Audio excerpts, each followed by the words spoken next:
few housekeeping things. Oh, it came on. Everyone must have a seat. There is no standing. All children must be in a seat. There are extra seats along the wall here. Also, we have a capacity of 140 people, so therefore, we will monitor the audience. Signs must be kept down so that we can have the visual for our audience at home. We will now begin the meeting. It is Thursday, November 24th, 2022. It's March 24th. Oh, March, excuse me. It is Thursday, March 24th. I forgot where it was. 2022 at 6:30 p.m. We are at the District Service Center in Cottage Grove, Minnesota. We would like to acknowledge that the land on which we gather is the land of the Mdewakanton Dakota people. Mdewakanton means dwellers of the Spirit Lake. Our first item on the agenda is our roll call. Dana, will you call the roll? Louise Hines. Here. Eric Tessmer. Here. Pat Driscoll. Here. Smee Petniak. Here. Melinda Doles. Here. Katie Schwartz. Here. Sharon Van Leer. Here. Next is our pledge to allegiance. Will you please rise? Oh, yeah, I forgot. I pledge allegiance to the flag of the United States of America and to the republic for which it stands, one nation, under God, indivisible, with liberty and justice for all. Next is 3.0, the approval of our agenda. Can I get a motion to approve the agenda? Second. Moved by Eric and second by Pat. Louise. Louise? Oh, sorry. All those in favor, say aye. Aye. All opposed? Motion carried. 4.0 is our district ambassadors report, which will be presented this evening by our superintendent, Julie Nielsen. Thank you. And as you can see, the seats next to me are open. We don't have our student reps today, but our student ambassadors met today again. Our welcome and inclusion conversation was about activities they'd like to do now that it's spring. Students shared activities like riding horses, biking, and swimming. The bulk of the agenda today was spent with the directors of teaching and learning, Tia Klassen, and secondary directors took the middle school and high school ambassadors, and Chuck Paulson took our elementary students. Their goal was to listen to the students' feedback when it came to their experiences in the classroom this year.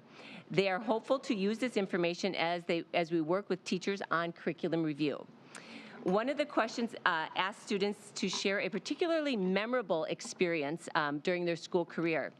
Our elementary students overwhelmingly shared BizTown as their highlight. Secondary students focused much of their conversation on teachers who excelled at engaging them in learning, and there were a lot of fun stories. One of the examples, however, was a teacher who dressed up as Abe Lincoln when discussing that period of time. So really taking students back and engaging with the students. When students were asked if you could change anything about the curriculum, what would it be? Elementary students talked about the use of the STAR Lab. And it's amazing that that STAR Lab, when that goes up in your media center, especially in the elementary schools, kids get so excited. And because of COVID, STAR Lab activities were paused, and now they're back. And so students are excited to have that back at the schools. Secondary students focused their wish that the curriculum helped them gain an understanding from a variety of different historical perspectives. Additionally, they wish they had more opportunity to gain an introduction to various careers. One student shared that he took an engineering class because he thought for sure he wanted to be an engineer. And what he realized is after the class, he really didn't want to be an engineer. And so sometimes those opportunities are great learning experiences. And in closing, we have 2 ambassador meetings left this year.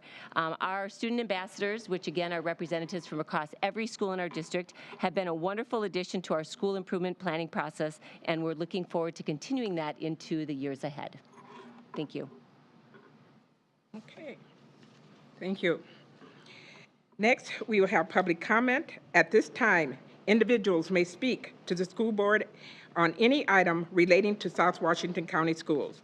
The board will not respond to or discuss your comments.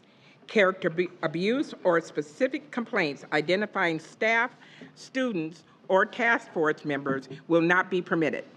The superintendent may be asked to prepare a response to your concerns. The public comment period will be held open for up to 30 minutes in total. Each speaker is permitted to speak up to 3 minutes in total. The school board will allow up to 3 speakers per topic. At 3 minutes, the microphones will be turned off and we will move on to the next speaker or the next agenda item. This evening, our first speaker is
Thanks for everyone who spoke tonight.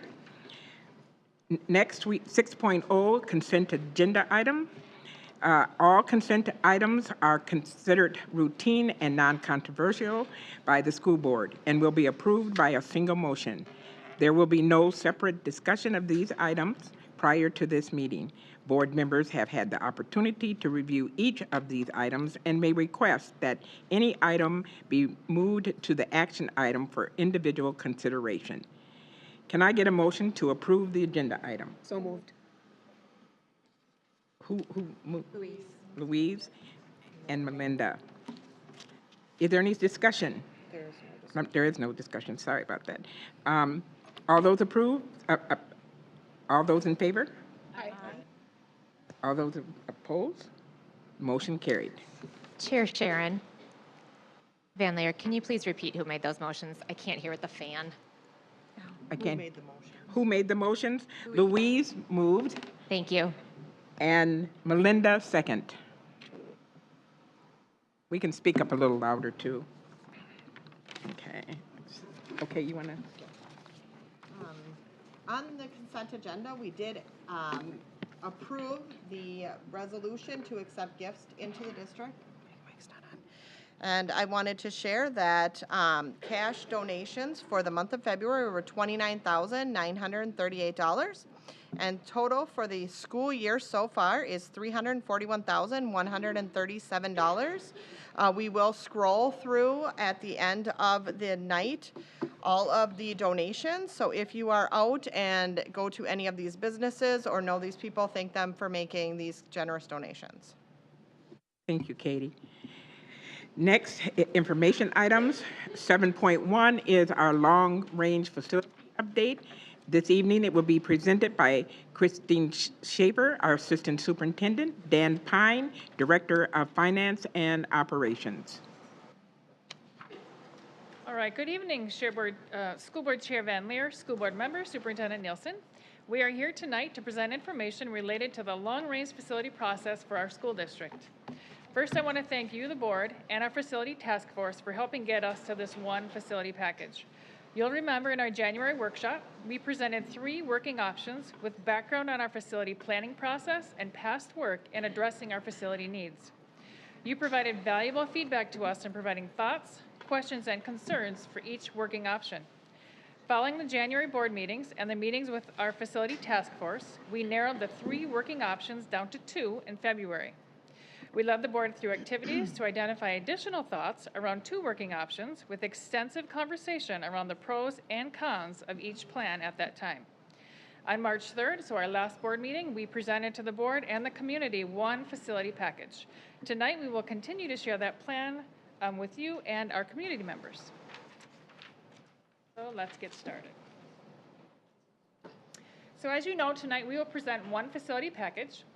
And this will include any movement of programs, any boundary changes, any programming needs in one package. And again, this is a 10-year plan. And the year 2025 is important because any boundary changes, any program changes, any facility changes will not happen until the fall of 2025. Right, so we know that within 10 years, we project we will have 8,000 new homes in our school district. That will entail 3,500 new students, and at that time, 15 of our schools will be over capacity. We know that with that, we will be short 2,500 seats in our school district. 2025, again, is important. That is the earliest date. The fall of 2025 is the earliest date that any boundary changes would take place, any school changes will take place, or any program moves. All right, so as you know, in the board approved goals, these are the goals that you have approved for us to address in this facility plan. We will address enrollment increases from new home construction or changing of boundaries.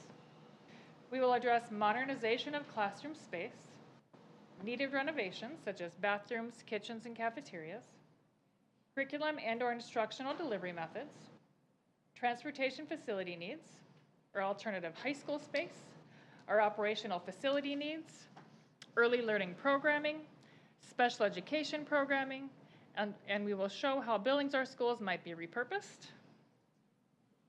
In addition to creating a funding plan that will address the costs of this 10-year facility plan, which will include bonding, lease levies, and long-term facility maintenance revenue.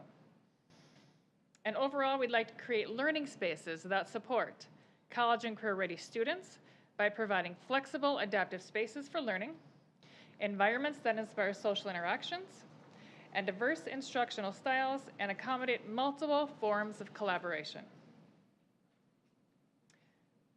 So now we will look at our 10-year plan. Again, it's important that this is a 10-year plan, and this is one entire facility package. So in this package, in summary, you will see the efficient use of current buildings, the closure of an elementary building for transformation into an early learning site. You will see that we will build a centrally located elementary school, that we will accommodate for early learning, special education, and community education programming. You will see that we'll make minimal changes to attendance boundaries. This will be the least amount of disruption to families. You will see that we will adhere to the 10-year facility plan as approved by you, the school board. You will see that we will acknowledge the tax impact on property owners, and that we will lay the groundwork for future growth beyond 10 years. The current estimated cost of this plan is $462 million. So some of our key components I will start with. Crestview Elementary School.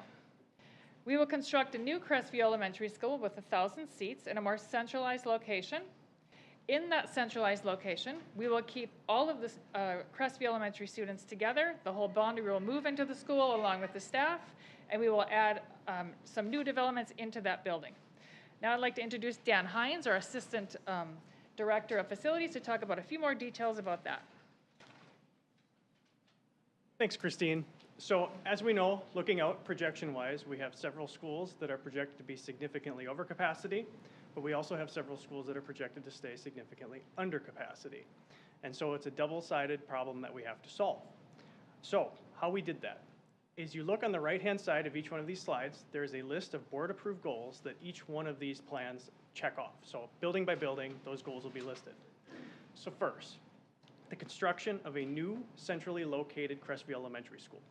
We know looking forward, Crestview is one of those schools that is projected to stay significantly under capacity into the future.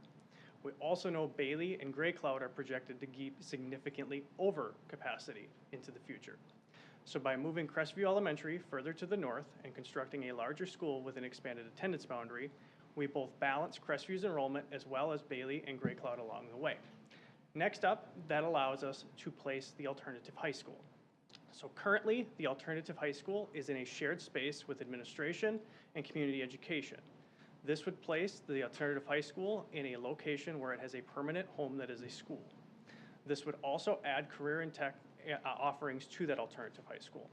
And lastly, as we look to the future, we know our high schools are in desperate need of space. We also know that Park High School is currently landlocked without future expansion potential on its current site. Its only next door neighbor, Crestview Elementary. So in order to expand Park High School, we know we need to take over the space that Crestview Elementary currently takes up, forming a more campus environment. So from an attendance boundary perspective, our first attendance boundary is a central area in the district. I'm the clicker tonight. Here it is. So this particular area currently belongs to Gray Cloud. So this area is about 50% built out, 50% future growth. The future growth is hundreds of future homes. What this also does is provide us with an opportunity to construct the new Crestview in Cottage Grove. So there are land options available to us. Next up is Bailey Elementary. This site here is all current Bailey land, but this is all future development. So we're talking about hundreds of future students. So this would provide additional students for Crestview, but also provide opportunities for the construction of Crestview Elementary in Woodbury. And then again, in review on each one of these slides as we go through, the blue area on the left is the final attendance boundary for the school in question. And then the area on the right is the area that we're discussing moving on that particular slide. Christine is going to introduce our next key component. All right, the next piece to our plan is the closure of Newport Elementary School no earlier than 2025. And with this, we know that the closure of a school at any time, for any reason, is sad, it's frustrating. It is not easy to do. But we know that we have sent communication to the staff and the families and Mr. Romano, and I know he's met with the staff, and we've all met with the staff to talk through some of this. When the time happens in the fall of 2025, we will have a transition team of staff and parents to smoothly transition our students into the 3 schools that they will go to. Those attendance boundaries will be modified in schools where the students live, Woodbury Elementary and Bailey Elementary and Cottage Grove, and I will let Dan Hines talk through that. We know this is disappointing and frustrating, and that we have staff and families that have been a part of Newport and the school for years. We've had staff that have dedicated their time and attention for years to Newport, and we know it's frustrating and it's sad.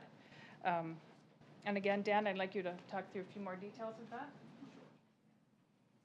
So as far as movement is concerned, none of this movement would occur before 2025. So 2025 is the absolute earliest this would happen. Movement would occur between 3 adjacent attendance boundaries, and the final conversion of the current Newport building would be as an early learning center to really cluster and centralize our early learning services, which we'll cover at another slide. So the first portion here, this particular area is in very close proximity to Bailey Elementary School. Currently, there are only 6 Newport students in this area projected up here. So this area would move to become part of Bailey Elementary School. Next up, this is the mass majority of the Newport community. So this particular portion here is around 180 students, and this would move to form a larger Cottage Grove Elementary School, but keeps the majority of Newport together. And last up, if you notice on the right, the parcel maps that are available there, almost all of the students that live in this area live in the far northern tip of this, and these are actually Woodbury residents that attend Newport Elementary School. These residents are far closer to both Royal Oaks and Woodbury Elementary School. They represent roughly 30 students, and these particular students would move to form a larger Woodbury Elementary School attendance boundary. We know that Woodbury Elementary School is also one of our elementary schools that's projected to stay under capacity, so this would balance that school out as well. So now that we've got those key components, which again, the rest of the plan is dependent on, so modifications to those 2 key components require further modifications down throughout the rest of the plan, mainly with early learning and also with our alternative high school. So first up is Armstrong Elementary. At Armstrong, we would construct a new kitchen. We would construct a collaborative space within the building, which is shared learning space for multiple courses to pour out into. Our newer buildings have this shared space now, so this uses existing space in the building to redesign that. And we would also add new bathrooms to both special ed and early learning rooms. Next is Bailey. This would be a classroom addition at Bailey Elementary, as well as a new larger cafeteria and kitchen. At Bailey, as well as another school we'll cover, the 3rd gym space doubles as the cafeteria, so this would free up that 3rd gym space for Phi Ed. And last up, we would renovate early learning. And we covered this one already, but in review, this is the particular portion moving from Bailey Elementary School to form a larger Crestview Elementary School attendance boundary. This also we've seen, this is movement from the Newport attendance boundary to form a larger Bailey Elementary School attendance boundary. Again, this is only 6 current students at Newport. At Cottage Grove Elementary School, we would construct a new classroom addition. Again, this is that particular portion which is the mass majority of the Newport students moving to form a larger Cottage Grove Elementary School attendance boundary. At Gray Cloud, we would construct a new classroom addition. We would construct new special education classrooms, construct a new larger cafeteria and kitchen for same reasons as Bailey, and we would renovate early learning spaces. And again, in review, this is the particular portion moving from Gray Cloud to form a larger Crestview Elementary attendance boundary, as well as provide land opportunities for the construction of the new 1,000-seat centrally located Crestview. At Hillside, we would construct new bathrooms. We would renovate both early learning and special education spaces. We would renovate existing space to create shared learning space, and we would renovate the existing kitchen. At Liberty Ridge, we would construct a new classroom addition for future growth. At Middleton, we would both renovate early learning and special education spaces. There is an attendance boundary move proposed for Middleton. This particular area here currently goes to Red Rock. We know in our projections that Red Rock is proposed to be over capacity in 10 years. We also know that Middleton is projected to stay under capacity, so this would balance out both of those schools and prevent the need for construction of a classroom addition at Red Rock. This is roughly 50 students. This also takes this neighborhood, which are currently bus riders, to Cross Radio Drive and turns this neighborhood into a walking neighborhood. At Nuevas Fronteras, we would have ongoing general maintenance projects. At Pine Hill Elementary School, we're proposing the construction of a new 850-seat building, which is in line with our 10-year projections. We know that the current building is extremely limited in its expansion potential. We also know the site is already very cramped. So we did explore alternative land locations for the school, but none of them are as ideal as its current location. So this would construct a 2-story elementary school on site. The current school could continue to operate as it does today, so there would be no need to relocate students in the interim, and it would provide more green space when it's all said and done. At Pullman Elementary, we would construct new bathrooms. We would renovate special education space. We would create shared learning space through renovation of existing space in the building, and we would renovate the existing kitchen. At Red Rock, we would both renovate our kindergarten and special education spaces. We're mainly talking about bathrooms here. We have several kindergarten and special education rooms at Red Rock that do not have bathrooms. And again, in review, this is that particular portion proposed to move from Red Rock Elementary to form a larger Middleton Elementary boundary, balancing out both schools. At Royal Oaks, we're proposing the construction of additional new bathrooms, renovation of special education space, creating shared learning space with existing space through renovation, and renovating the existing kitchen. At Valley Crossing, we would have ongoing maintenance projects like windows and lockers. At Woodbury Elementary School, we would renovate existing space to create shared learning space. We would renovate both early learning and special education spaces, and we would renovate the existing kitchen. And closing out our elementary schools, this is that attendance boundary proposed to expand the Woodbury Elementary School attendance boundary moving from Newport. So a lot of boundary slides, but we're really talking about 3 fundamental boundary changes. The first is movement of Newport students to Cottage Grove Elementary, Bailey Elementary, and Woodbury Elementary. At Crestview Elementary, we are talking about moving portions of both Bailey and Gray Cloud to form a larger Crestview Elementary, balancing out Crestview, but also Bailey and Gray Cloud in the process. And last, moving a portion of the Red Rock attendance boundary to form a larger Middleton attendance boundary, balancing both schools and preventing the need for construction of an addition at Red Rock. Now, Christine is going to walk us through early learning.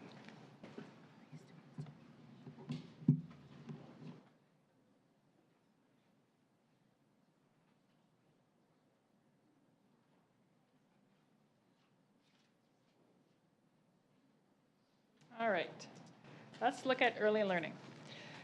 So we will continue to keep Liberty Ridge Site 2 as an early learning center. And Newport Elementary, as we mentioned earlier, will become an early learning center. And in that early learning center, we will have multiple programs. We will have preschool. We will have early childhood special ed. We will have early childhood screening. It will service about, our early learning programs service about 6,000 students across our district, and in addition to pre-K. So those will be the 2 early learning centers. So any questions about elementary or early learning? Up to this point. Yep. Let me get back here to the questions. So about Newport, I know we heard about some of the developments. I know the one development only has about 12 houses left. What do we know? Had we heard, and maybe this is better for Dan here, any of the development, are they actually planned out, like ready to start, like the ones we're discussing in Cottage Grove and Woodbury? Yep. So as of September 2021, through communication with the City of Newport, we were aware of Bailey Meadows, which is part of our projections. It was omitted from the development tour map in the fall simply because it was nearly built out. We did that with several developments in both Woodbury and Cottage Grove as well. At that point in time, there were 12 homes remaining. Out of the 189 homes that have been constructed in there, or minus the 12 that were remaining at that point in time, we actually only got 6 students into the current Newport Elementary School. As far as your first half of the question regarding additional development, We've heard, as you did tonight, that there are other developments that are being talked about, but at this point in time, none of those developments seem to be official, as we have not received notification from the city of Newport of them, in addition to several of them not seeming to align directly with the comprehensive 2040 plan. So we expect that amendments. We're conducting business.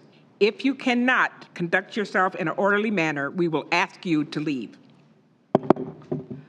So upon notification from the city of Newport, as well as confirmation based on the comprehensive 2040 plan, what we typically do with any city in our district is we will receive notification of their intent to have a development. Generally, this is when they're already starting to talk contract with a developer. But we also use the 2040 plan in conjunction with this as well. So our demographer that started working in our district in 2018 to develop a lot of what we know now went out and worked with every city and reviewed all of the comprehensive plans in great detail. And so that's this Davis demographics report we hear about all the time. What that report told us is that report told us resident students. And what that means is that is different than what we show on our graphs. And the reason it's different is resident students are the amount of students that live in a particular geographic area. They may go to our schools, they may not. We know that we don't capture all of the students in our neighborhoods. We also know that even within our own school district, there's student movement. So we have a Spanish immersion program. We have multi-age program. We have gifted talented. We have who knows how many special education programs. And that creates student movement, or what we call mobility. And so in a long-winded answer, the Davis demographics report doesn't account for that mobility. So what we use is we utilize a geospatial software that uses those student generation rates that we've talked about at length, but also uses inherent student mobility. So if we see, say, 50 kids go from the Liberty Ridge attendance boundary to Nuevas Fronteras, and we see that year over year, that creates a trend that builds into the algorithm. So currently, there are over 80 students in the Newport attendance boundary that do not attend Newport Elementary School. And so that artificially inflates that residency number to make it look like there's going to be 400 students at Newport. But when we look at actual data over the course of the last 10 years, from 2012 to today, what we see is a steady decline in enrollment. So it's a bit misleading without the context. I don't think any of that information is being used maliciously. I just want to clear that up. This isn't an aggressive standpoint. It is simply, if you don't have the context of the mobility, you could never know that. That's a really important piece. So in that report, for example, Nuevas Fronteras isn't in it because it doesn't have an attendance boundary. So that's why it's not there. Valley Crossing looks artificially low, sub 300 students, even though we know it has more than 600. Because it's accounting for just the students that live in that attendance boundary, not the students that necessarily attend the school. And it's a really, really fundamental difference that without that context, nobody could know that. I mean, you really require that context to understand that. And so one thing also, just along those same lines, when we look at a Newport and we think about those other selections, we know that currently we have 17 students that attend Nuevas Fronteras, 5 go to multi-age, 1 to Gateway. As Dan shared, there are a number of students based on special education programming may go to other locations. And I know Dan mentioned the 83 K through 5 students. We do have 202 students K-12 that have selected somewhere else. And then, yeah. And then as far as moving them all together, can we move all of Newport to, say, Cottage Grove Elementary so that all the students can go together instead of having to split them up into 3? Yes, particularly with the Woodbury students, the students that are proposed to go to Woodbury Elementary School, that's a heck of a bus ride. It's a heck of a bus ride now. And so those students are in such close proximity to Woodbury Elementary School. And again, we know the projections for Woodbury Elementary School show us that it's a two-sided problem, right? There's the growth piece, but then there's also the efficiency piece. And we feel like we owe it to our community members and our taxpayers after approving our operating levy to do everything we can to demonstrate that we're trying to be as efficient as possible with taxpayer money. And that is really important. And so that's the other half of the equation that sometimes is being overshadowed. It isn't that we're trying to be deliberately malicious, it's that we're trying to balance both sides of that equation. And so, again, yes, you technically could. It would still make more sense to move those students in Woodbury, in the city of Woodbury, to Woodbury Elementary School. But if you're including that Bailey Meadows area that's proposed to go to Bailey, you could technically, You could technically move them to Cottage Grove L. Again, it's 6 students right now that go to Bailey, or that would be proposed to go to Bailey. So we can handle 6 students. And there's only 30 that are going to Woodbury Elementary, correct? Yeah, I think it's 29, yeah, 30, 29, yes, yep. Again, with time, that every year grade levels ebb and flow, as any teacher knows. You know, one year you might have a class of 27, the next year you might have a class of 20. It's has to do with grade size, but yes, as of right now, today's snapshot, it's 29 students that would be proposed to go to Woodbury Elementary School. Okay, and then my last thing is just more of a comment. I do want to thank all the parents for sending us emails. I do want to say, though, that I have received multiple emails from teachers and staff, and I want to say those are somewhat disheartening to hear that teachers are saying that kids are not going to get care, are not going to get attention, are going to be forgotten at another school is very disheartening, because you're essentially saying that our other teachers in our other schools do not care about kids. And that is absolutely false. My kids have never went to Newport. They went to other elementary schools, and they have been cared for. They have had teachers that cared about them. They have not been forgotten. They have gotten all the help that they needed. So it really is disheartening to hear teachers saying that kids will not get care, that nobody will care about them if they go to another school. That is absolutely disheartening that you are bashing other teachers at other schools in this district, saying that they don't care about kids. Any other board members? Yeah, and along with that, so with the Title I, my understanding is the Title I funds will travel or go with each individual child that has that, correct? I'll go ahead and address Title I. I think it's important to understand that there's a difference in dollars that school districts receive. So Title I dollars are federal dollars. The school district will continue to receive the same amount of money. Currently, those dollars go to schools that are over 35% free and reduced lunch. The actual federal designation is based off of poverty levels. That's how the district receives federal dollars, off of poverty levels. And so currently, we have Crestview, Newport, and Pullman that are considered our Title I schools.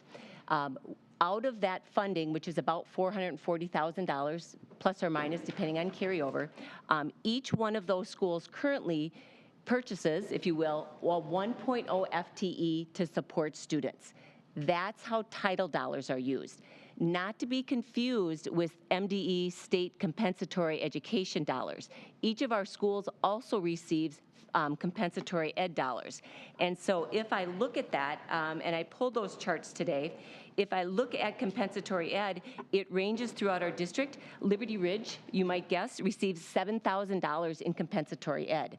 Currently, Pullman receives $114,000, Crestview receives $224,000, and Newport, let me see where it is, $144,000 that they receive through state dollars. So those dollars, there's a formula with compensatory education dollars, that there's a formula that's based on the concentration of students, but those dollars will still go to the kids who have needs. So that doesn't go away. So Title I dollars is separate from what we consider compensatory. Our compensatory dollars are actually based off of the student application for free and reduced lunch. So is it possible, since we're talking like over 200 students from Cottage Grove Elementary going to, from Newport Elementary going to Cottage Grove Elementary, is it possible that Cottage Grove may become a Title I school in and of itself? Yeah, and I think that is certainly possible. When we ran some preliminary numbers, it's close. However, Armstrong Elementary bumps into there because they're right below 35% as well. And so they may be a school then that would become one of our targeted Title I schools. We only get so much money, and it doesn't make sense to spread out that every school gets $10,000 or $20,000. And so what we've determined is the top 3 schools right now receive that 1.0 FTE. I had a couple questions. So one of the things I've learned through emails and we heard tonight, community members have talked a lot about the culture of Newport and that it's a small, intimate school. It's a place that feels like a family. And so if they move to Cottage Grove L and the school becomes, they move into a larger community, how can we ensure that they get the same sort of feeling of connection and intimacy, and that they feel like this isn't just being dropped into a big pond and told swim? Well, I think anytime we've had movement, we've had lots of movement over the years in our district with the boundaries. I remember, Julie, when you were at Middleton, you had 500 new students move into Middleton Elementary. I mean, and the principals of those schools will do activities and integrate the students and do all kinds of fun things. And one of the things we did, we would bus all of those students to their new schools, and we'd have a celebration with them, and we'd give them a tour, and we'd introduce them to the staff and the other kids. I mean, we would never, as educators, plop students in a school without doing something to transition them in successfully. And I think I love the fact, and I agree, Newport has this community, and it's caring, and it's small. I would argue, as Katie said, so does every elementary school. They focus on taking care of their kids and doing great things for their kids, and kids are cared for in every one of our schools. So I think those things are in place in all of our elementary schools, and that would continue for Newport students attending the other 3 schools. I think that also includes in those transition, and Christine, you're right. There was a year at Middleton because we were right in between Liberty Ridge and Red Rock, and there was a year Middleton lost 500 kids, and 500 new kids from the east side of the district came in. It was really like opening an entire new school, along with about 300 to 400 additional students. And so that transition activity, we called it Celebrating Our Schools, was first and foremost focused on students. We had ambassadors leading students around, but the other opportunity we provided was an opportunity for families to connect, because we know that, like athletic teams and activities, that's also a family connection. And so whether it was an ice cream sundae party, but there was some PTO event typically that was sponsored to bring the entire community together. So there are many different things over the years of changing boundaries, and I've been a part of a lot of them that we have successfully done to make sure that transition is as smooth as possible. Thank you. Is it possible to be able to try to keep some of the kids together within classrooms in moves? So they You know, still I have that think sense of every elementary school has a process for placing students, and I think when we're talking about 20 to 30 students per grade level going to a new school, more than likely there's going to be students. If you're a 4-section school and you have 30 students, more than likely you're going to have some friends that you know. But what I would say is that our elementary principals are excellent. If a parent is concerned or worried about their child, anxiety, or just are they going to have a friend, then that's the opportunity for parents to reach out to the principal, to send an email to say, hey, could you consider this? I think another important aspect with elementary is an ability to make friends, and that's one of the lifelong skills that we work to teach kids. Yeah, so my other question was, Dan, and I don't mean to put you, Dan Hines, I don't mean to put you on the spot, but we were talking about, at our workshop meeting a couple weeks ago, we were talking about if Newport were not repurposed as early childhood education, what would have to happen? And when I was at the event at Oltman, I asked you off the cuff if you knew what the impact of that would be. And so I'm here to ask you, what would have to happen and how much would it cost if we So, can? as we know, if we grow our K-12 population, we are also likely to grow our early learning population. That's just inherent. And so in order for us to have a home for our early learning program as it grows, that requires space. And so we can either take over existing space or we can create new space. Either way, the space needs to exist. And so it's essentially building a facility or a plethora of additions, that would be of equal size to Newport Elementary School, which is roughly 50,000 square feet. So that's no small. Sorry. Yeah, roughly 50,000 square feet. So quick construction math, that's between $20 and $25 million. And I think we also have to think about that early learning program and what that early learning program entails. It entails parents with young children coming into a school. Is there a separate access? I mean, when we think about safety and security, we need to consider that because we know those early learning programs look different. Families, moms or dads coming in with their children as kids go to programming. And Simi, just something that I think we might have missed touching on as we went through slides too. Our intent isn't to put all early learning in 2 central locations that parents have to drive to get their kids to. That is not the intent. The intent is to cluster really some of those central services. We talk about birth to 2 programming, parent education, early childhood special ed, early childhood family education.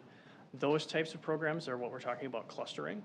And so it works really well when those programs can stay together and collaborate. Otherwise, those teachers are moving all over the school district during the day. So to pay mileage and pay teachers time to drive between buildings is extremely inefficient for everybody. So to keep them in one central site is really ideal. But the mass majority of what most parents think of as early learning is pre-K, which is 4 and 5-year-olds. And most of that will stay out in the schools as it is today. So these early learning sites will still offer that, right, as ancillary overflow. But our goal is to keep the mass majority of that 4 and 5-year-old programming in the elementary schools because we know that has benefits as well as having the central site. So we want to provide parents with that option, that if they want their little kids to go with their older kids, they can still do that at the same elementary site. Pat, do you have any questions? I got a couple. Eric? In regards to boundary changes for Newport, was there any discussion about expanding them to fill the school? To expanding, Expanding the boundaries of Newport to try to get more students to come in.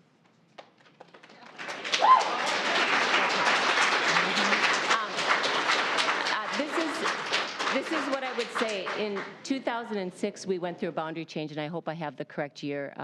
I've been in the district a long time, or with the district a long time. And one of the efforts we intentionally did is we did move students from Woodbury into Newport.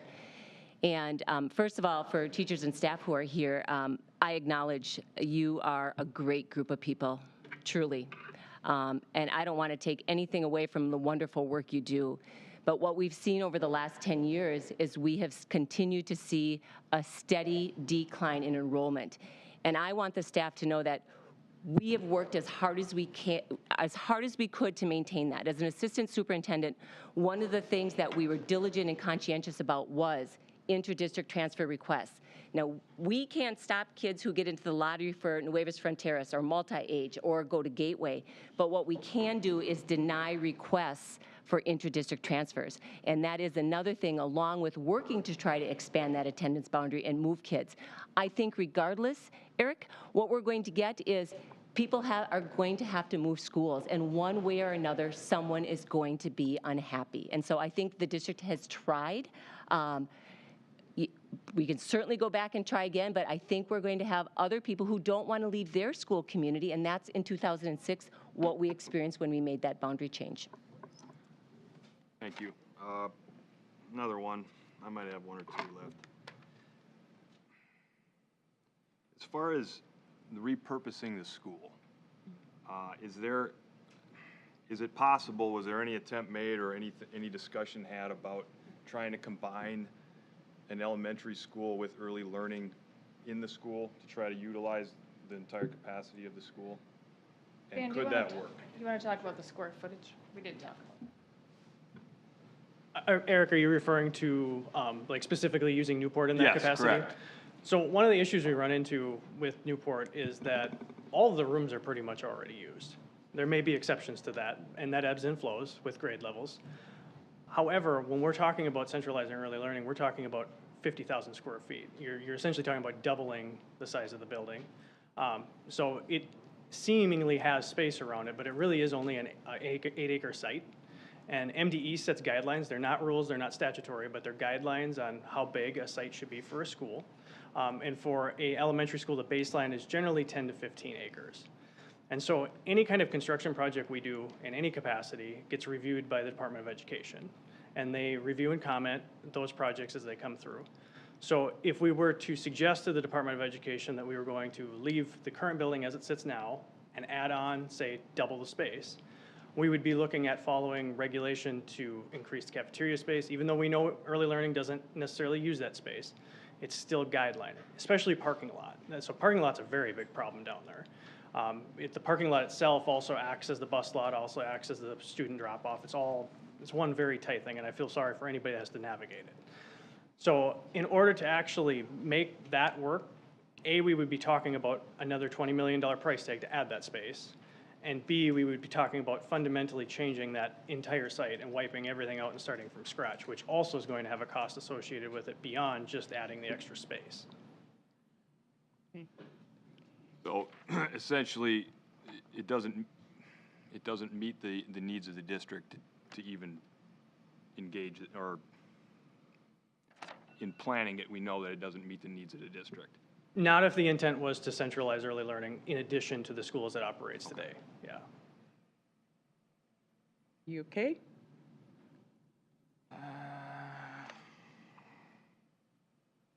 Yeah, that was it for me. Thank you. Okay, Louise? Might have been answered. Okay. All right, continue on. All right, let's move to middle schools. So as you know, as our elementary schools get bigger, we will need more seats at our middle school. So let's start with Cottage Grove Middle School. There we would need to construct a new classroom addition, a new secure entry, and renovate the kitchen serving line to bring that capacity up to 1,400 students.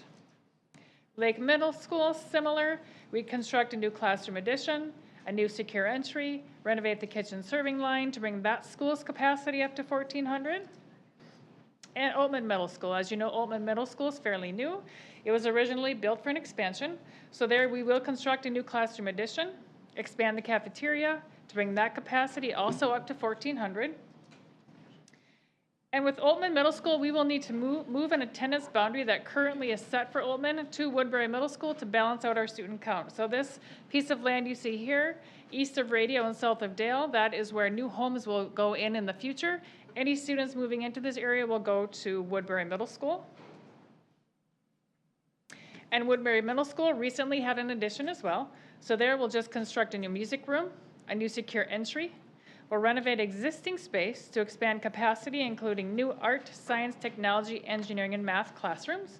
We'll need to expand the kitchen serving area to bring that capacity also up to 1,400. And at Woodbury Middle School, here's that boundary I just showed you from Altman that'll move into Woodbury Middle School to balance out our middle school capacity numbers. And there are our middle school attendance boundaries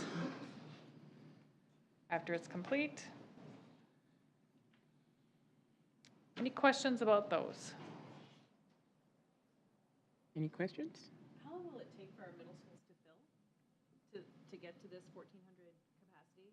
That's a good question. Remember, this is a 10-year plan, so within 10 years, but Dan, do you have a? Yeah, so with current projections, and we know housing development is changing all the time, we'd have roughly 100 seats left at each middle school on year 10, if projections went exactly as housing development is phased right now.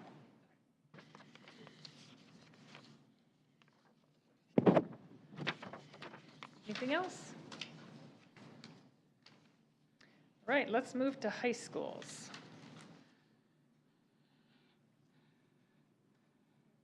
So as we know, in 2015, we had a failed bond question for our high school expansion. So since that time, our high schools have become even more crowded, and Eastridge High School itself is already 300 seats short, and Woodbury High School is also over capacity, and Park is trailing very closely behind. And so with our high school plan, we would expand all three high schools to 2,400. First with Eastridge, which was designed for a classroom addition. This addition would be built. We would also expand both the cafeteria and the kitchen serving area. We would construct additional spaces for career and technical education and STEM. We would create a robotics space. We would also create a multi-purpose space for online learning. And what we mean when we talk about that, because this can be confusing, is we're talking about students that take classes both at the high school in person, but also supplemental online classes during the day. So the students are in the building and they need a place to go during the day when they take those online classes. And so the capacity at Eastridge, when this is all said and done, would be roughly 2,400 students, but those core spaces like the cafeteria would be deliberately oversized so that if there was ever a need in the future for future expansion, that could be accomplished. So the first attendance boundary move with Eastridge, this is probably a familiar site because we talked about this area at all three levels. This particular region would move from Eastridge to Woodbury High School. This is almost exclusively future growth and hundreds of future homes. This both gets Eastridge's attendance down to a projected 2,300 roughly, but as well as boosting Woodbury High School up. So we know Woodbury High School is going to have a harder time filling up than Park and Eastridge, just simply because there isn't as much land available for future development in Woodbury High School. Next up would be the west flank of the district. This would also move from Eastridge High School to form a larger Woodbury High School attendance boundary. And lastly, again, future homes, hundreds of future homes. This area would move from Eastridge to Park High School to both lower Eastridge's attendance as well as boost Park's. So speaking of Park, we would build a classroom addition, but what we know with Park, which is currently, as far as capacity is concerned, our largest high school, the primary needs at Park High School are what we call central spaces. So kitchen, cafeteria are a big one. The cafeteria is original to the building, which was around 1,000 students. And so this cafeteria needs to be constructed from scratch. There is no expansion potential for the existing cafeteria. We would also build a larger kitchen with a better serving area as well to serve that cafeteria. We would both renovate and expand the career and technical education and STEM spaces, and Park would also receive a robotics area.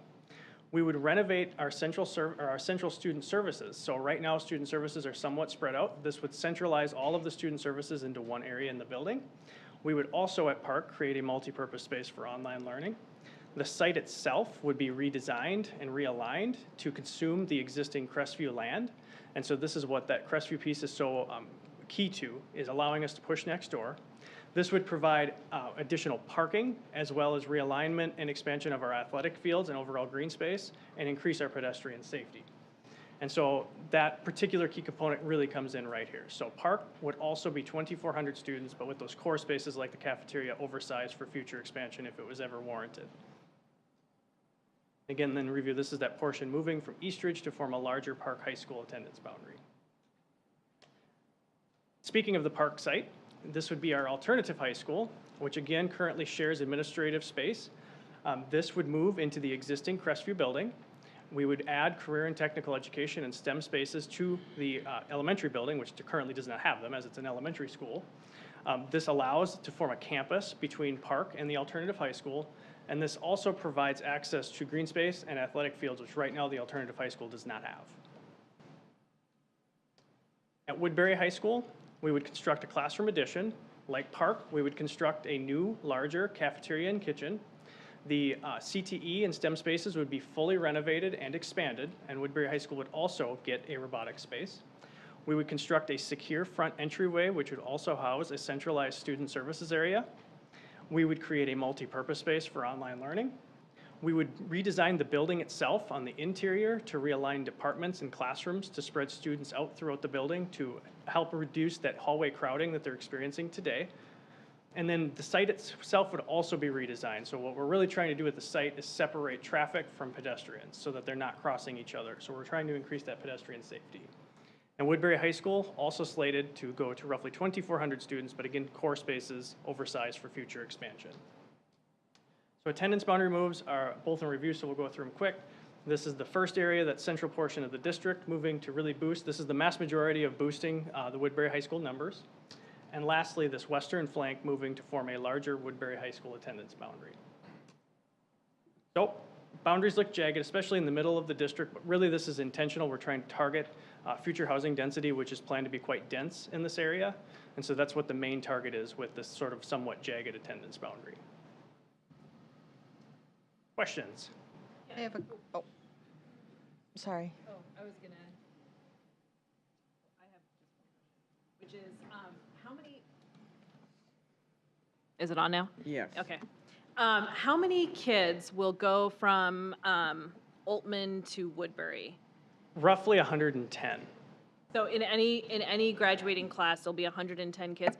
So I'd like us to consider maybe changing that. Have those kids go to Eastridge or Park, since the majority of kids from Oltman are going to end up at Eastridge and Park. I think it's I think we should endeavor to try to keep kids as close together with any friends they make. And with 110 kids, you may have a friend, but you may not. And so I just, I'd especially like to see that, especially for the Newport families, to go either to Park or Eastridge, or to change where they go to middle school, whatever. But the idea is just to have them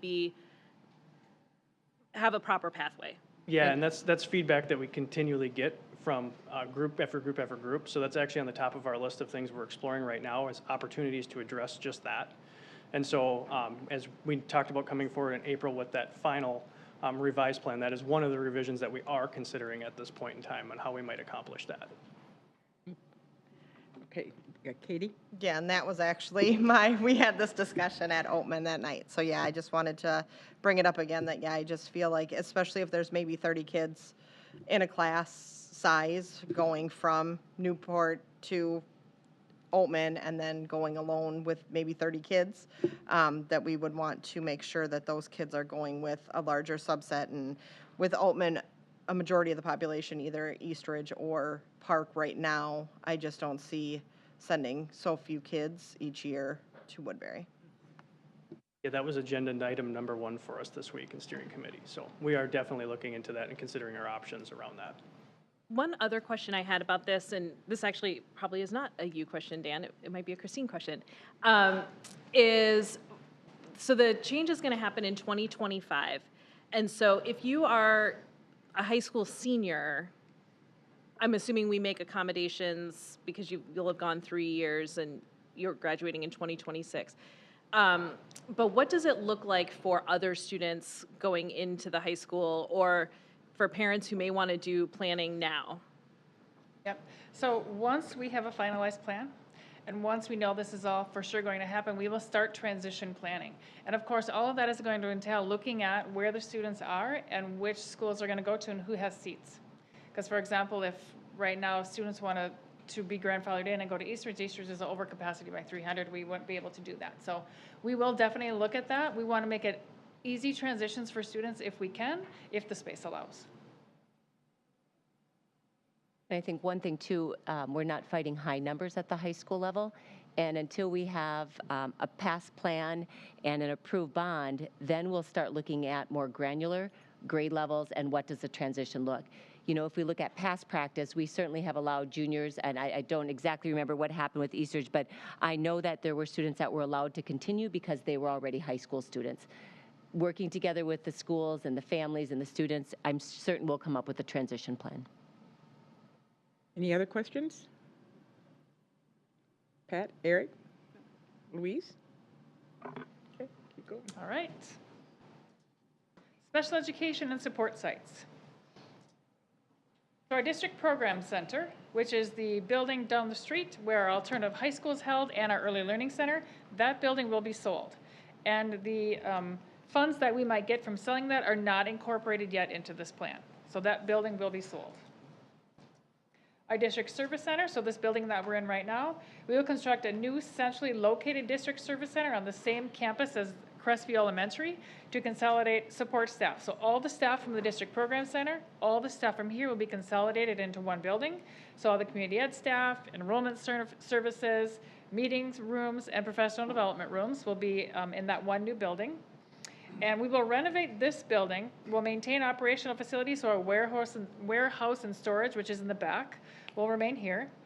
And this building will be renovated to house our Next Step in Pathways transition program. So that is our special education program for our 18 to 21-year-olds. Currently, those students are in 2 different strip malls. So we have to rent space for them in 2 strip malls, one in Woodbury, one in Cottage Grove.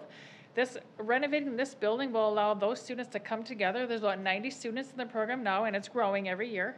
It will allow those students to come together and be in one building, in this building, and it allows them to be close to restaurants and stores because they all go to work during the day. So this will be a great location for them.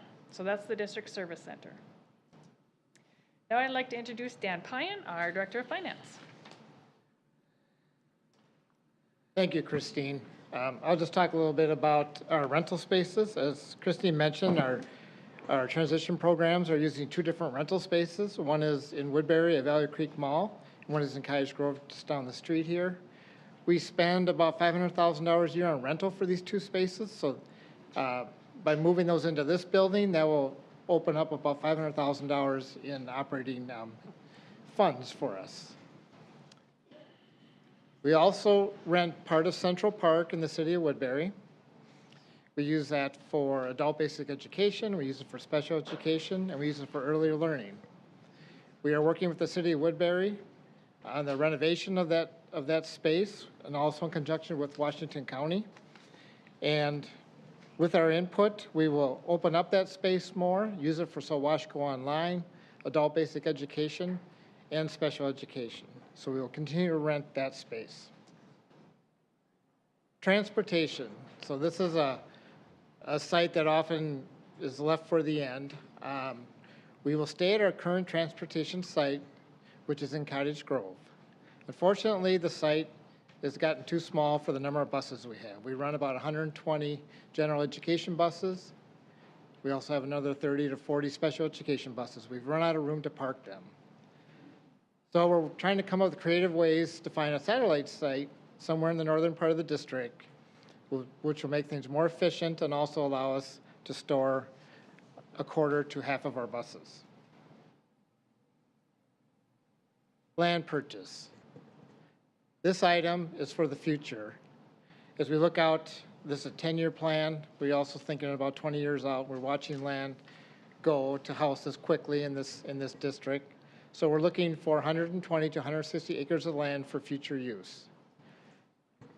We know that we probably have to find spots now before houses are put on those. This amount of land would be actually enough to house an elementary school, a middle school, and a high school. Not that we'd necessarily use it for that, but we're looking for land as part of this package. Any questions on those items? Any questions? Katie? Mine is more of a comment. I do like that we are considering putting Pathways and Next Step into their own location. I know a lot of these students have special needs where they need to walk hallways or they need to have time away. And right now in their current locations, that's not possible. For the one Next Step, they would have to walk outside. And for Pathways, they're walking through a mall, which has a restaurant that is open on the sides. So I do like the idea of being able to have those students in an area that will be more conducive to their needs. So I like that idea. Anyone else? One question I had was with the Next Step and Pathway program, I know that, will this allow us to expand the number of students who will be able to take part in this programming? Because I know that this is like an ever-present, ever-growing need. What, do we know kind of what that would look like? Yeah, we believe that it will definitely allow us to have more students use the program. The space will be much, much bigger, much more flexible. I think one thing to think about as we think about Pathways in Woodbury, we had one location on the left side of the hallway when you enter, and then the district now is leasing one on the right side. So really it's one federal setting 4 program in 3 different locations. And so yes, definitely, and that was due to growth as well. And so having the ability, as Katie said, to have a functional area where students can practice to do functional activities is wonderful. And if board members haven't visited those programs, I definitely ask that you take a look. Our 18 to 21-year-olds definitely deserve an adequate space to learn. So this particular building right now will only be for Next Step and Pathways. It'll be federal setting 4, and then, Dan, maintenance. We'll also retain the warehouse portion for use by the facilities department and for storage. Any other questions? Okay. We'll just take a look at our projected enrollment and the capacities after this, if this plan is approved. So the total of the package is $462 million. This chart will show you that on the far right bar is the proposed capacity with this plan. The far left bar is our current capacity, and then the middle bar is projected enrollment. And you can see that we're adding about 1,500 seats to the high schools. We're adding about 969 seats to the middle schools and about 926 seats to the elementary schools. We're also adding 180 seats to the alternative high school, which is exciting to us because it will allow us to expand the program to 9th and 10th graders also. So as we look at our elementary schools, we have so many, we have these in groups. If we did nothing, you can see that we would, at Bailey, Gray Cloud, Liberty Ridge would be well over capacity. And we know that Gray Cloud will probably be over capacity in the next 2 years. If approved, we will have increased our capacity at Crestview, at Liberty Ridge, at Gray Cloud, and we'll still be pushing it, but in this 10-year plan, we've feel that these schools will be at the right capacities. And on the other set of schools, Pine Hill will probably be over capacity in a couple of years, and in 10 years will be well over capacity. And if approved, we'll have increased our Pine Hill capacity up to 850 and balanced out the others. If we look at the middle schools, you can see right now that some of them are very, very close. In 10 years, they would all be well over capacity. Ullman is looking at over 500 students over capacity. And if approved, we'll have them all balanced out, about 1,400 capacity for each, and we should have enough room for all the middle school students. And at the high school level right now, we have two schools that are over capacity, East Ridge High School and Woodbury High School. And if we did nothing, East Ridge would be over 800 students over capacity in 10 years. And they will all be over capacity. And if approved, we'll have them all at about 2,400 capacity. And with the changes in the boundaries, we should be at about 22.5 or 2,300 at each site. Just a little word about construction funding. Last fall, we had an operating levy in which the voters approved. An operating levy allows the district to collect more dollars per student. That money all goes into operations, mainly to pay the salaries of all the employees, because most of our expenses are salaries, and to pay our instructional staff and our support staff. That's much different than what will happen this early fall if we have a bond referendum. Bonds are for buildings. A bond referendum gives the voters the opportunity to decide if the school district should be authorized to raise construction funding through the sale of bonds. What are bonds? Well, bonds are much like mortgages. It allows the district to borrow money and pay it back over time. It's really the only method we have as a school district to raise enough money to construct new buildings. We also get money for long-term facility maintenance. We'll talk about that later tonight as another agenda item. However, that money can only be used to repair or replace existing buildings. The election is proposed to happen on August 9th, 2022. Tax impact. What's tax impact? Tax impact is the estimated amount that the taxes would increase for a certain property value. We have all the property values. This is an example of some of the property values in our district, and these are in residential homes. There's also tax impacts on commercial properties and industrial properties.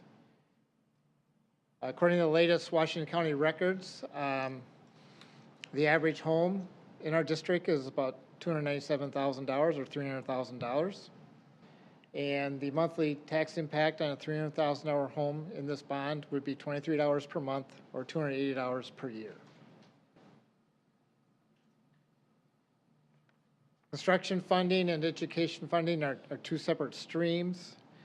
This construction funding does not take money away from our education funding. It does not take away from our daily operations and the payment of our instructional and support staff. And I'll hand it over to Christine to talk about what if the bond does not pass. All right, so this is the question we've been asked many times. What if the bond does not pass on August 9th of 2022? The earliest election we could return to the voters is February of 2023. We could potentially need to make moderate to extensive attendance boundary changes prior to 2025 because we know that several of our schools today are already at capacity. We would need to explore temporary portable trailers at some of our school sites who are full today. We would consider alternative scheduling options for high school, so potentially having some high school students go to school during the day, some at night. We would review grade configurations at all levels, so perhaps 9th grade goes back into middle school, 6th grade goes back into elementary. We would increase rental space for learning and instruction. We could have higher than average class sizes remaining in our overcrowded schools, and we'd begin an alternative long-range facility planning process. All right, our next steps.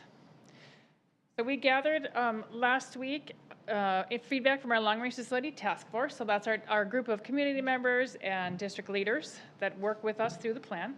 We held community and staff information sessions in the last couple of weeks. We will continue to gather feedback from district advisory groups. We will request final plan approval in April from you as the school board, and request approval for a bond election in April as well. So that is our next step. And again, this is the website where all this information is held for our community members and those watching. All of our information we discussed is on this website. Questions?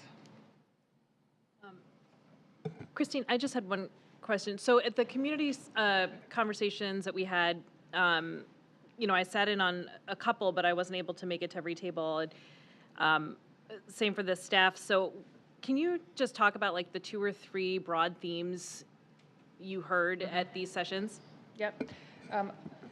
A lot about boundary changes. A lot of community members and parents were very happy to see there were minimal boundary changes. In addition to, most schools are getting something. People are happy to see that. And then the improvements. As Julie mentioned, we've needed bathrooms and renovations to cafeterias in our elementary schools for years. In 2015, we asked. And so people are excited to see those things. The cost is high, so we heard about that. But overall, it's been positive. I know the people in the room disagree with me. I know that's not a positive piece to it, but the other pieces to it were fairly positive. Any other questions? Yeah, I have a question on, a question on the demographics. I don't know if that's your area or not. The Davis report was 2018, 2019. Can you just speak a little bit about, I guess, how you overcame that being a little bit irrelevant, being that it was from that long ago? So the Davis report looked at previous housing data prior to 2018. And so it basically looks at, as new homes go in, how many students do we generate as a district? And so what that inherently builds in is it looks at our total enrollment based on the construction of that household. And so that accounts not only for the construction of the house, but for families that may move into that new house, leaving their home behind, that already live in the district. And so there's the turnover rate that's built into that as well. And so it's multifactorial. It's not just simply build a house and count how many kids move into the neighborhood. It's deeper than that. The one piece that we looked at is with the pandemic, we knew that the best data that we had was prior to basically January 2020, as far as those generation factors are concerned. So utilizing the generation factors from 2018 was very deliberate because we knew any data beyond 2018 was going to be flawed.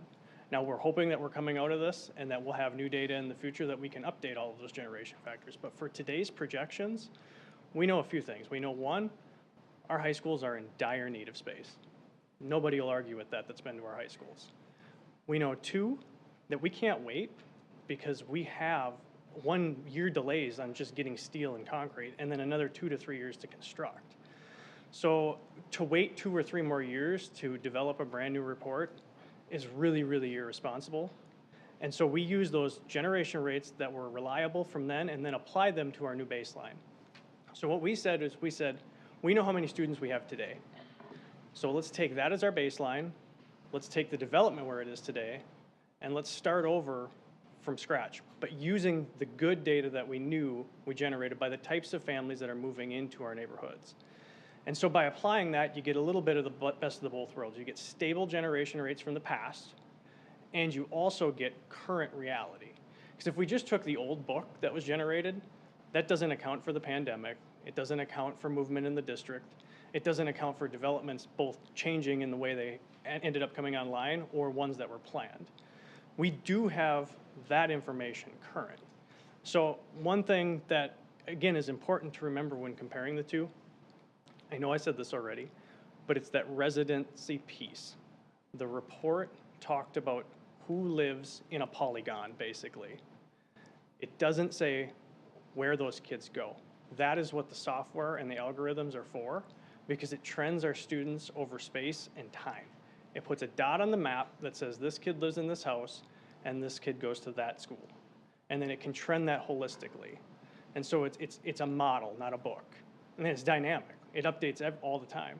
So the numbers that you see in our projections are from a snapshot in October when we get ready to upload our data to the Department of Education. But those numbers change throughout the year. Students come and go, new families move in, families move out. But what we know is snapshots, and we know that it's dynamic. When we say there's going to be 949 kids at Grey Cloud in 10 years, we know it's not going to be 949 kids on the dot. What we know is we know the history of the ebbs and flows of where students move and the types of houses students move into. It's the most reliable way that us internally or even externally could really develop projections looking that far out. And I also go back to when the city administrators attended our board meeting, and I think it was Jennifer Levitt who actually said in the meeting that she feels like the district under-projected. And so I think that's how closely Dan works with our city officials in terms of making sure we're as close to accurate with the types of homes and what those generation rates can be.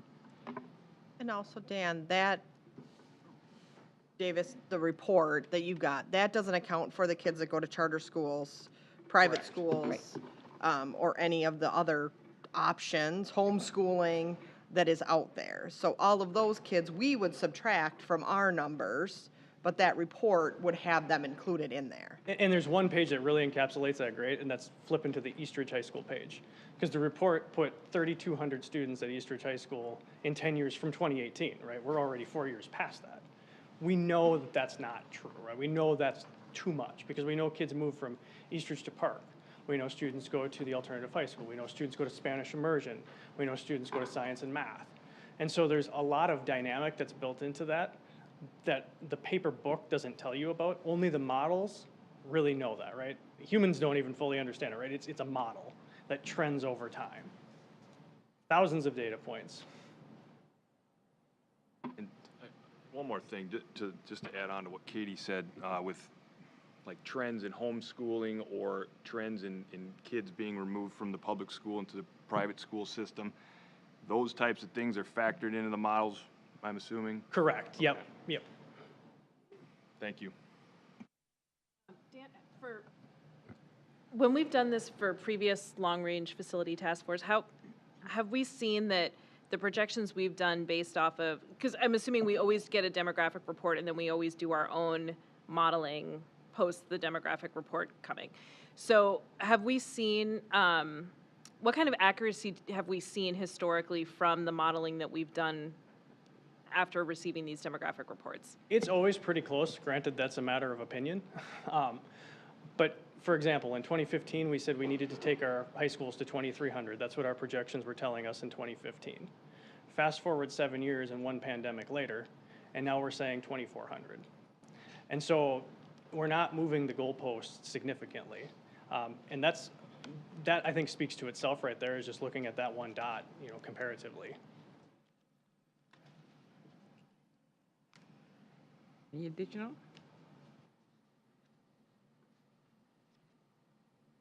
Okay. Thank you, Dan, and Christine. And thank you, audience, for being respectful and for coming tonight. You parents, teachers, residents, and Mayor Elliott, thank you. We appreciate all of the comments, and we are listening, and we understand your concern. Moving along is 8.0 is our action items. 8.1 is the approval of proposed policy changes, and that will be presented tonight by our Superintendent, Julie Nielsen. Thank you. The following policies that are in front of you this evening have been reviewed and revised to reflect updates in Minnesota statute, definition of terms, legal references, and our cross-references. The Board Policy Committee, as you're aware, reviewed those policies and made recommendations. Those changes are noted on the cover sheet. Current policies are located online. And so this evening, I am asking for approval of these 7 policies. And as a reminder to the board, on March 3rd, the public did have the opportunity for public comment. Okay. Can I get a motion to approve the policy changes? So move. Moved by who? Pat. Okay. It had been moved by Pat and seconded by Katie. Is there any discussion or comments? Okay. All those in favor say aye. Aye. All opposed? Motion carries. Thank you, Julie. Thank you. Next is 8.2, approval of resolution of intent to issue bonds, presented tonight by our Director of Finance and Operations, Dan Pine. Thank you. Chair Van Leer, members of the school board, Superintendent Nielsen. I've always told Jody that she knows how to clear a room, that's for sure. Right? The district continues to perform long-term facility maintenance, work through mechanical system replacements, and other projects throughout the district. These projects are annually reviewed and approved by the Minnesota Department of Education, along with the district's 10-year long-term facility maintenance plan. These funds to do these projects are generated through a combination of pay-as-you-go levy and issuance of facility maintenance bonds. Tonight, we are asking for an intent resolution to intend to issue general obligation bonds for facility maintenance. We believe the proceeds for these bonds will fund projects in 22-23 and 23-24. The board will need to pass a resolution that's attached to your package to issue $36,180,000 in general obligation bonds. And Jody Zasba of Ellers, our financial advisor, is here to present what we call the pre-sale report. Thank you, Dan. So as Dan mentioned, we are issuing bonds to fund a portion of your project costs. In addition to the annual property tax levies that you make, you do get quite a bit of state aid in this program too, so almost $3 million of state aid to help finance these projects. The last time that we issued facilities maintenance bonds was in the spring of 2020. So this is a process that we do every other year then to finance costs for the upcoming 2 summers and 2 fiscal years. In the pre-sale report, I'll just highlight a few things. And I think you all have this in front of you. So on page 1, you'll notice that we are planning on a bond issue of $34,370,000. The resolution that you have prepared for you tonight does allow you to issue up to about $36.2 million, and that's because we're estimating a premium right now. If we don't get that much of a premium, then you would increase the size of the bond issue up to that dollar amount of the $36,180,000 that's included in your resolution. The term of the bond issue is 13 years and 8 months. As we always do when we sell bonds, we have a call date, and you'll remember that we've been refinancing some of your bonds. So once we get to that call date, we generally do have the opportunity to refinance those. So the call date on these bonds will be February 1st of 2030. We will be participating in the state credit enhancement program, so you'll see that as part of the resolution. There's no cost to participate in that program, and the state then doesn't guarantee the payment of the debt should you not be able to make it. That allows you to get a nice high credit rating from Moody's of a AA2. So that keys off of the state's rating. When they rate the state at a AA1 right now, and they rate the state credit enhancement program 1 notch down from that. So your bonds will actually have 2 ratings. You'll have the state credit enhanced rating at the AA2. Your underlying rating is currently at a single A2. We'll have good news to share with them about the passage of the bond referendum. Your tax base continues to grow. There's still a lot of positives, so we're still hoping at some point in time to move that rating up, but right now it is at a single A2. And the bottom of page 2, you'll see that we'll be soliciting competitive bids again for your bond sale like we always do. There's a description of the premium pricing on the top of page 3. As you know, we're always reviewing your existing debt, and if you have refunding opportunities, we bring those forward to Dan. We give Dan and Julie a report on that a couple times a year, but we're always monitoring your debt to see if we can save some money for your taxpayers by refinancing those bonds, similar to when you refinance a home mortgage. So last year we took advantage of that. That turned out really well. Rates have gone up since then. But we'll continue to monitor your refunding opportunities going forward. On page 5, you'll see the schedule for the issuance of the debt. So we're doing the pre-sale report tonight. There's a little bit of time in between when we are approving the authorizing the issuance of bonds and when we sell the bonds, because Dan will need to resubmit all of the documentation on your 10-year plan to MDE again. So when you request approval for the bond issuance, they review and go through the documentation, all of the documentation that you do in the summer, again at the time of the bond issue. So we want to allow time for that. So we're planning to take bids on your bonds on your May 19th school board business meeting date, and then we would close on the bonds on June 9th. We have the financial schedules attached, so you'll see the sources and uses schedule on page 6, and you can see the large reoffering premium that we are anticipating as part of the bond issue. Again, if we don't get that large of a premium from the winning underwriter, then we'll just upsize the bond issue accordingly. Page 7 then gives you the debt service schedule, so Dan needs to be here until February 1st of 2036 to make that final payment. And you'll see then at the top of page 8, we have a summary of the current amounts of facilities maintenance bonds that we plan on going forward. Again, you'll see those issues every other year. Right now, they're declining in amount. Those might change a little bit should the bond referendum pass, because we'll coordinate all of this debt like we always do. You'll see the interest rate right now for this existing bond issue is estimated at 2.84%. When we put together these schedules a few weeks ago, we had plenty of cushion built in that interest rate. Interest rates have increased quite a bit, so that's probably right about where the market is right now. We'll likely get something more in the 3% range when we sell in May. So then the schedule that I think everyone likes to see is that nice bar chart on page 9, shows a nice level tax rate for your capital and debt levies over time with some capacity and step downs in the future. Those are opportunities then for us to mitigate the tax impact of the upcoming voter approved bond referendum, because we basically kind of fill in those places and then level everything out and keep it nice and level over the time period when the new bonds would be outstanding, the new voter approved bonds. Jody, can you walk through that a little bit more in detail for anyone in the audience or watching at home, kind of how these would potentially intersect? Yeah, so I don't know if you can see this. We can bring up the schedule or not, but basically it's a bar chart showing your tax rates over time, and we've got some step downs built in just because we know that you have future needs for projects and financing. So when we issue your voter approved bonds, we basically wrap around this schedule. So we kind of fill in those pieces out through the 20-year period that the bonds would be outstanding, and then increase the bars to level that off, and that is how we calculate. Then we use that structure to calculate the tax impact that Dan presented to you earlier tonight. Perfect, thanks. So that's what I have. I'm happy to answer any questions that you might have regarding this bond issue. I know that you guys have been kind of used to doing this on an every other year basis, so.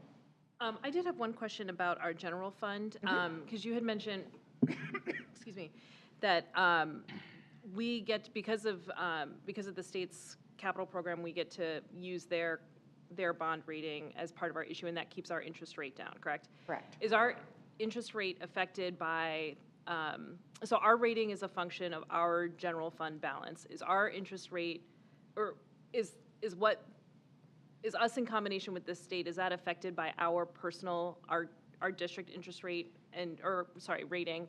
And if we were to improve that, what would that impact look like in terms of the interest that we would have to pay out to bondholders? Sure. So the underwriters do look at the state credit enhanced rating and your underlying rating. Okay. So the underlying rating is important. For every change in that rating category, and you're at a single A2, so the next notch up would be a single A1, it's about 5 basis points in terms of the tax rate. So Okay. it makes a difference. Yeah. Yep. Mm-hmm. Okay, thank you. Yep. Any additional questions? I'm going to ask this just because you guys may know the answer to this, but can you pay these off early? You can at the call date. So that's why we always put a call date on those. Mm-hmm. Do we ever do that? Absolutely. So almost every time the call date comes up, we take a look at a refinancing opportunity, basically. So we refinance, we end up having a lower interest rate and then less debt outstanding. Mm-hmm. So you do generally call those bonds at the time that the call date happens, because different than a home mortgage, each of these maturities has an interest rate associated with it. So each principal maturity, we talk about the overall interest rate, but those interest rates further out generally are higher amounts. 8 years out, when we get to that call date, Those are, 1-year bond, 2-year bonds. They're a lot shorter maturities and generally will have a lower interest rate at that point in time. So we almost always, when we get to the call date, take advantage of the opportunity to refinance those bonds, call them, and generally, issue at a lower amount. So if you wanted to pay them off entirely, you could, but generally we're refinancing and taking advantage of savings to the taxpayers by lowering that interest rate that you're locked into. And when you get your bids on the day of sale, you do lock into that interest rate. It doesn't fluctuate or vary after that point in time until the call date comes. If you do refund, it's called in the public finance world, if you refund the bonds at that time, then you lock into a new and lower interest rate. And the district did that last fall on a bond issue that was outstanding and saved money, and that's always our favorite thing to do, right? When we're talking about bonds, is to issue the refunding bonds and save money for your taxpayers. Can't use it for other areas of your budget. We always talk about that too. When there's savings from the refunding bonds, you can't use it for your general fund. You're required to pass it on to your taxpayers in the form of savings in their debt service levies. Jody, I had a question. When you were here in the fall, you had mentioned that underwriters are paying a premium still for municipal bonds. Do we still think, even with like all that has changed in terms of like the Fed and interest rates and all that kind of stuff, that we will still be attractive? Yes, absolutely. We're still getting plenty of bids. And even though rates have increased, historically speaking, we're still, we just got so used to being spoiled at really, really, really, really low rates. So we're still getting great interest rates and plenty of bids. So yes, I think these will be very attractive in the market. Okay. Any more questions? Okay. Thank you, Jody. All right, great to see you Dan. guys, and we'll see you in May.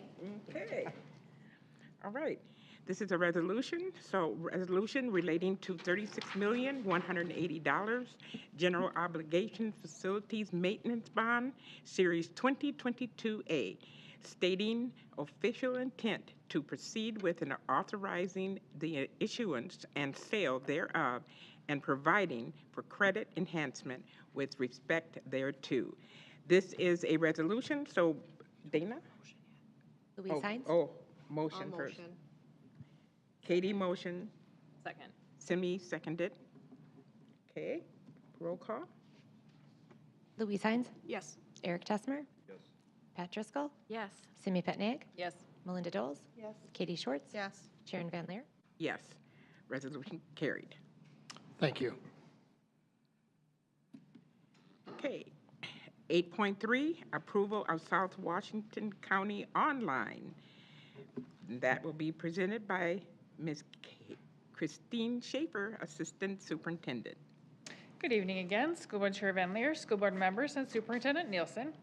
I'm here tonight to seek approval for the continuation of planning and opening of our new online school, SoWashCo Online. At our last school board meeting, Superintendent Nielsen gave you an update of SoWashCo Online, sharing some details that our goal is to begin online classes in the fall of 2022 for our high school students. Our school district is part of a cohort working with the Minnesota Department of Education to develop SoWashCo Online. As part of this process, MDE requires approval from this school board to continue planning to open SoWashCo Online in the fall of 2022. Before I ask for approval, I'd like to share a few data points given to me today by Nick Faldy, our principal of the online school, related to enrollments. So we currently have a total of 1,269 high school students enrolled in at least one online class for the fall. And that's from all of our high schools in the district. We have a total of 8 full-time students, and there are a total of 4,467 requested courses that they're taking online. SoWashCo Online is also open to students from outside of our school district. So next week, our communications department will send out postcards advertising to families in Stillwater, Hastings, North St. Paul, and Minneapolis areas. So with that, at this time, I'd like to seek approval. Before that, let's see if there are any questions. Any questions before I ask for approval?